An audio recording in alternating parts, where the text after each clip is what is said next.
Good morning. मैं राज sir Rajguru host classes. मैं C++ पे फिर से आपके लिए लेकर आया हूं वीडियो। लेकिन इसके पहले मैंने बताया था C++ के बारे में कि आखिर कैसा है, कॉन्सेप्ट क्या है। आज का जो टॉपिक है आप देख रहे हैं कि ऑब्जेक्ट ओरिएंटेड के बारे में।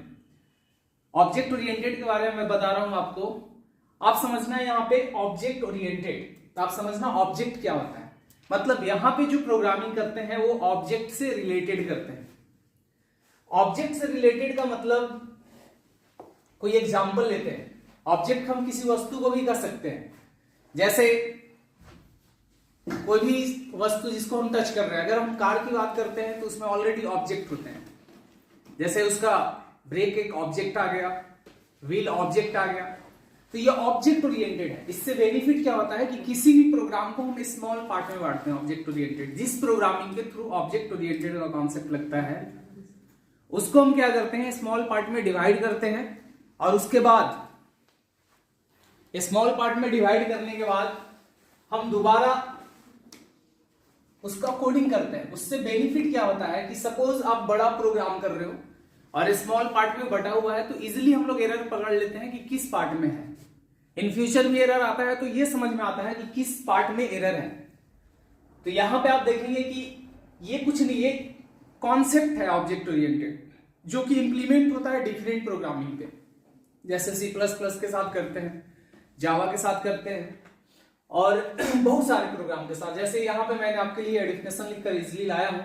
ये कहता है कि it is a programming paradigm that organize code into reusable blueprint called class. मतलब कहता है कि जहां पे हम ऑब्जेक्ट ओरिएंटेड का कॉन्सेप्ट लगाते हैं वहां पे रीयूजेबल मतलब उसको हम दोबारा यूज कर सकते हैं कोड को। दूसरा क्या होता है कि जैसे हम कोई कोडिंग कर रहे हैं, बीच में कुछ छूट गया तो उसमें हम इजीली ऐड कर सकते हैं बाद में। और ये ब्लूप्रिंट होता है जिसको कहा जाता है कि क्लास। अब क्लास क्या है ये ऑलरेडी हम आपको बताएंगे, लेकिन यहां पे जब आ गया तो आप समझ जाना कि क्लास का यहाँ यूज होता है जिसमें हम एक ग्रुप बनाते हैं जिसके अंदर डेटा मेंबर एंड मेथड होता है, मतलब वेरिएबल्स एंड फंक्शन। और ये क्लास सिक्योरिटी प्रोवाइड करता है डेटा मेंबर्स को। अगर प्राइवेट पार्ट में डिक्लेयर्ड है तो एक्सटर्नल फंक्शन एक्सेस नहीं करेगा। और क्या है, तो it provide security in comparison to POP, मतलब प्रोसीड्यूर की अपेक्षा ऑब्जेक्ट ओरिएंटेड ज्यादा सिक्योरिटी प्रोवाइड करता है। और it pay more important to data rather than function. मैंने बताया कि अभी मैं बता रहा था कि ये क्या करता है कि जो डेटा होता है उसको ज्यादा इंपॉर्टेंस देता है फंक्शन की अपेक्षा। जैसे सपोज सिंपल समझना, सिंपल कोड कर रहे हैं हम लोग, अगर 3 नंबर को स्वैप करना है तो यहाँ पे स्वैप क्या हो गया, फंक्शन हो गया, और जो 3 नंबर हो गया वो डेटा हो गया। तो ये ज्यादा सिक्योरिटी डेटा को देता है, क्योंकि डेटा को ही इजिली कोई एक्सेस नहीं कर पाए, कोई हैक नहीं कर पाए, इसके लिए होता है। और ये programs are divided into classes and their member function. अब आता है कि आखिर डीबीएमएस का जो ऑब्जेक्ट ओरिएंटेड प्रोग्रामिंग का कॉन्सेप्ट कौन दिए हैं। तो ऑब्जेक्ट ओरिएंटेड का जो कॉन्सेप्ट का क्रेडिट जाता है एलएनके को जाता है, इन्हीं को क्रेडिट जाता है। Alan Kay is credited with popularizing the term object oriented. अब ये कब, तो 1967। और सबसे पहला जो ऑब्जेक्ट ओरिएंटेड प्रोग्रामिंग लैंग्वेज था वो सिमुला 61 था।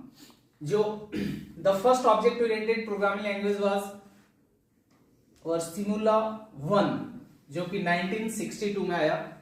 उसके बाद जब 1967 में सिमुला 67 आया तो पूरी तरह से उस टाइम ऑब्जेक्ट ओरिएंटेड का कॉन्सेप्ट पॉपुलर हो गया था। इसलिए कहा जाता है कि इनको जो है एलएनके को इनका क्रेडिट दिया जाता है ऑब्जेक्ट ओरिएंटेड को पॉपुलर करने में। अब यहाँ पे ये एक्चुअली एमआईटी इंस्टीट्यूट है जहां पे सबसे पहले ऑब्जेक्ट का कॉन्सेप्ट पे चर्चा हुआ था, और उसमें भी कब, तो 1950 में एंड अर्ली 90, मतलब 50 से 60 के दशक में अगर ऑब्जेक्ट पे सबसे ज्यादा काम कर रहा था एमआईटी कर रहा था, जो कि सबसे पहला इंस्टीट्यूट था। अब देखते हैं कि ऑब्जेक्ट ओरिएंटेड का कुछ इंपॉर्टेंट पॉइंट मैंने आपके लिए लेकर आया है, और वो देखेंगे आप कि इंपॉर्टेंट पॉइंट क्या है। तो देखिए सबसे पहला पॉइंट है, ये तो ऑलरेडी बता चुका मैं कि ऑब्जेक्ट ओरिएंटेड पे more importance to data rather than function, मतलब ये डेटा पे ज्यादा ध्यान देता है। उसके बाद है programs are divided into classes and their member function. अब यहां पे समझना मेंबर फंक्शन क्या है। आप यूजर डिफाइंड फंक्शन पढ़े होगे, यूजर डिफाइंड फंक्शन कहां पढ़े हो, सी में पढ़े हैं यूजर डिफाइंड फंक्शन।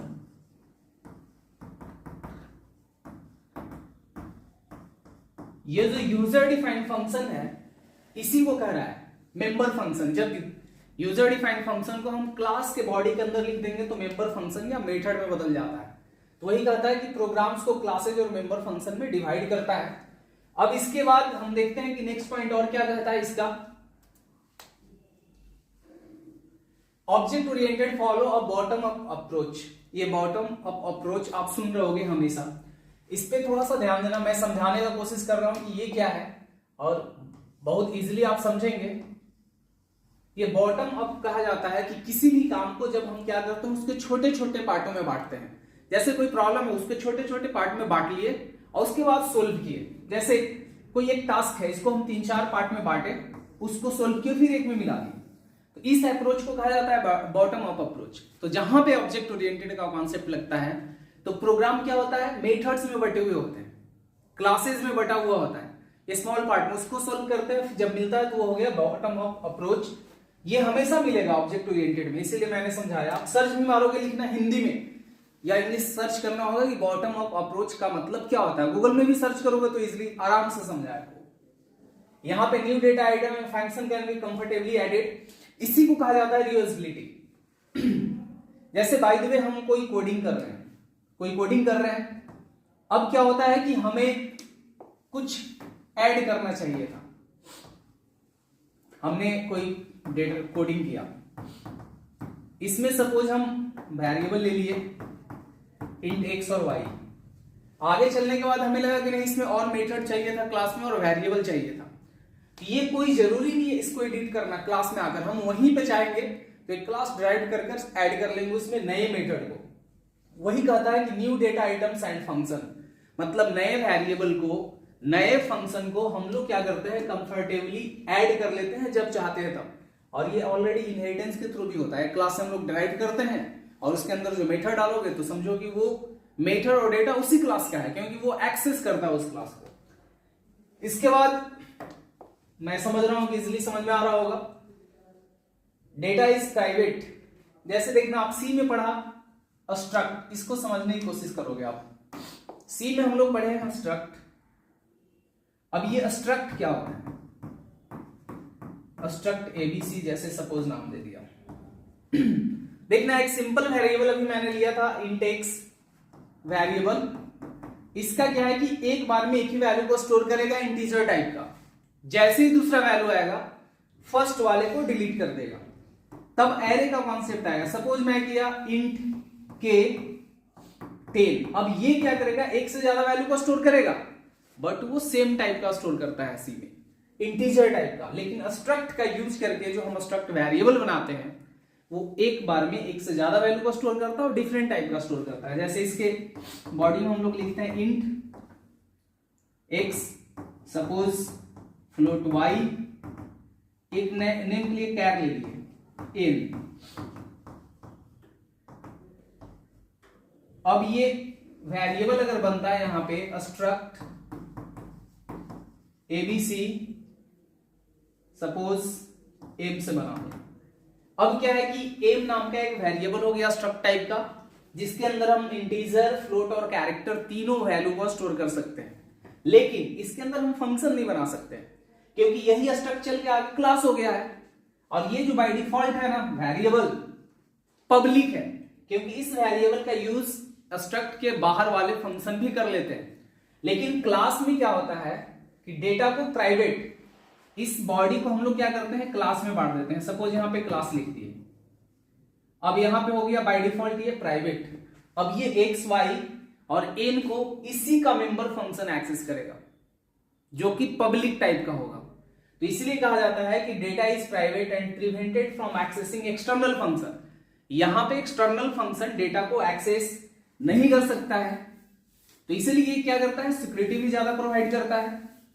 और मैं पहले ही बताया था कि जिनको स्ट्रक्ट और यूजर डिफाइंड फंक्शन समझ में आया है वो ऑब्जेक्ट ओरिएंटेड उनके लिए आसान होगा, क्योंकि लगभग जो स्ट्रक्ट है यहाँ पे क्लास बन गया है और स्ट्रक्ट टाइप का वेरिएबल ऑब्जेक्ट हो गया है, और जो यूजर डिफाइंड फंक्शन है वो क्या हो गया आपका, मेथड हो गया है। अब यहां पे है कि object communicate with each other through function. Object जो है फंक्शन के थ्रू कम्युनिकेट होता है, मतलब ऑब्जेक्ट अगर प्राइवेट टाइप का वेरिएबल है ना, प्राइवेट टाइप का डेटा मेंबर, ऑब्जेक्ट डायरेक्ट उसको एक्सेस नहीं करेगा, सिर्फ पब्लिक टाइप को एक्सेस करेगा। उस पब्लिक के बॉडी में हम लोग क्या करते हैं, डेटा को एक्सेस करते हैं। ये आपके लिए हम कुछ इंपॉर्टेंट पॉइंट तैयार किए हैं, और ये आपका क्लास था ऑब्जेक्ट ओरिएंटेड क्या है। और फिर मिलते हैं नेक्स्ट वीडियो में। Thank you. अब मेरे जितने भी पहले का वीडियो है उसको आप देखिएगा, लिंक डाला हुआ है। चैनल को सब्सक्राइब और लाइक कीजिए। Thank you.